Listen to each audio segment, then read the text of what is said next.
पांडु को श्राप मिला कि वे पत्नी के साथ रह नहीं सकते। कुंती को देवताओं से वरदान मिला था और उसी से युधिष्ठिर, भीम और अर्जुन जन्मे, जबकि माद्री से नकुल और सहदेव हुए।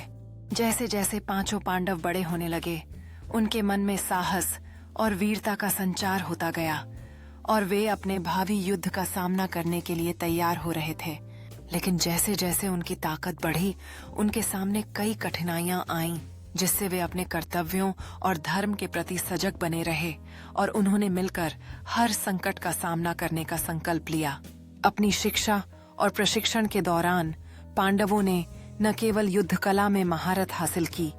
बल्कि अपने आपसी संबंधों को भी मजबूत किया, जो उन्हें हर परिस्थिति में एकजुट बनाए रखने में मदद करेगा। एक दिन जब पांडवों ने दरबार में अपनी उपस्थिति दर्ज कराई, तो उन्हें दुर्योधन और उसके साथियों की कटाक्ष भरी निगाहों का सामना करना पड़ा, जो उनकी वीरता और राजसी अधिकार को चुनौती देने के लिए तैयार थे। इस तनावपूर्ण वातावरण के बाद पांडवों ने अपने हक के लिए युद्ध का निर्णय लिया और अपनी सेनाओं को इकट्ठा करना शुरू किया, जिससे कुरुक्षेत्र का युद्ध अनिवार्य हो गया। कुरुक्षेत्र के युद्ध में भगवान कृष्ण ने अर्जुन को धर्म और कर्तव्य की वास्तविकता समझाई, जिससे अर्जुन को अपने भीतर छिपे संकोच को पार करना पड़ा और सही मार्ग पर चलने की प्रेरणा मिली। अर्जुन ने जब अपने रिश्तेदारों और गुरुओं को सामने देखा, तो उसकी आत्मा में एक गहरी पीड़ा उभरी, जिसने उसे युद्ध के खिलाफ खड़ा कर दिया और उसने अपने संघर्ष के कारणों पर विचार करना शुरू किया। भगवान कृष्ण ने अर्जुन को बताया कि आत्मा अमर है और शरीर क्षणिक, जिससे उसने अपने धर्म को समझा और युद्ध में शामिल होने का साहस जुटाया, ताकि वह अधर्म को समाप्त कर सके। अर्जुन ने अंततः अपने संकोच को पार करके फिर से धनुष उठाया, यह तय करते हुए कि वह अपने कर्तव्यों का पालन करेगा और पांडवों के लिए न्याय और धर्म की रक्षा करेगा। इस महान युद्ध में पांडवों ने अपने अद्वितीय कौशल और साहस का प्रदर्शन किया, जो उन्हें न केवल अपने दुश्मनों से लड़ने में मदद कर रहा था,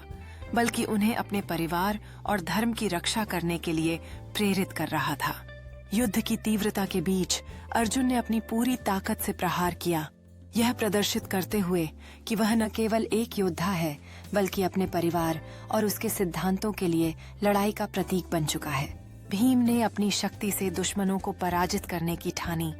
जबकि युधिष्ठिर ने अपनी बुद्धिमत्ता और नेतृत्व से अपने भाइयों और सेना को दिशा दी, यह सुनिश्चित करते हुए कि वे एकजुट रहकर विजय प्राप्त करें। नकुल और सहदेव ने अपने भाइयों का साथ देते हुए युद्ध भूमि पर साहसिकता से लड़ाई लड़ी, जबकि अर्जुन और कर्ण के बीच की भयंकर मुठभेड़ ने उनके कौशल और वीरता को उजागर किया। अर्जुन ने जब भगवान शिव के आशीर्वाद से प्राप्त अपने दिव्य अस्त्र पाणिनि बाण को प्रकट किया, तो वह न केवल युद्ध का परिणाम बदलने के लिए तैयार था, बल्कि अपने भाइयों और अपनी धरती की रक्षा करने के लिए भी दृढ़ संकल्पित था। जब अर्जुन ने कर्ण को हराया, तो उसके मन में जीत का सुख और साथी के प्रति सद्भावना दोनों का मिश्रण था,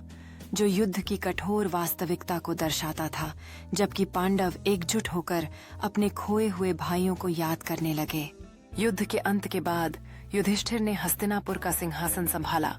जबकि पांडवों ने अपने प्रियजनों की याद में श्रद्धांजलि अर्पित करते हुए यह सुनिश्चित किया कि वे हमेशा सत्य और धर्म के मार्ग पर चलेंगे। हस्तिनापुर में विजय की खुशी के बीच पांडवों ने अपने कर्तव्यों को निभाने का संकल्प किया, यह जानते हुए कि उनकी यात्रा धर्म और न्याय के मार्ग पर हमेशा जारी रहेगी। पांडवों ने अपने साम्राज्य के भविष्य की योजना बनाते हुए एकजुटता और सामंजस्य का परिचय दिया, यह दर्शाते हुए कि वे न केवल योद्धा हैं, बल्कि एक महान और न्यायपूर्ण राज्य के रक्षक भी हैं। पांडवों ने अपने खोए हुए साथियों के सम्मान में एक वृक्ष रोपित करते हुए नई संभावनाओं का परिचय दिया, जिससे यह स्पष्ट हो गया कि उनका शासन न्याय और समर्पण की नींव पर खड़ा होगा। युधिष्ठिर ने जब जन समुदाय को न्याय और समृद्धि का आश्वासन दिया, तो पांडवों के बीच भाईचारे और एकता को देखते हुए यह स्पष्ट हो गया कि उनका राजकाज न केवल एक नए युग की शुरुआत करेगा, बल्कि सभी के लिए सुख की नई राह भी प्रशस्त करेगा। हस्तिनापुर में रॉयल जुलूस के दौरान पांडवों ने जन समुदाय से जुड़ाव का अनुभव किया, जबकि एक दूसरे के साथ बैठकर अपनी यात्रा के बारे में सोचते हुए उनके चेहरे पर संतोष और भविष्य की उम्मीद दिखाई दी।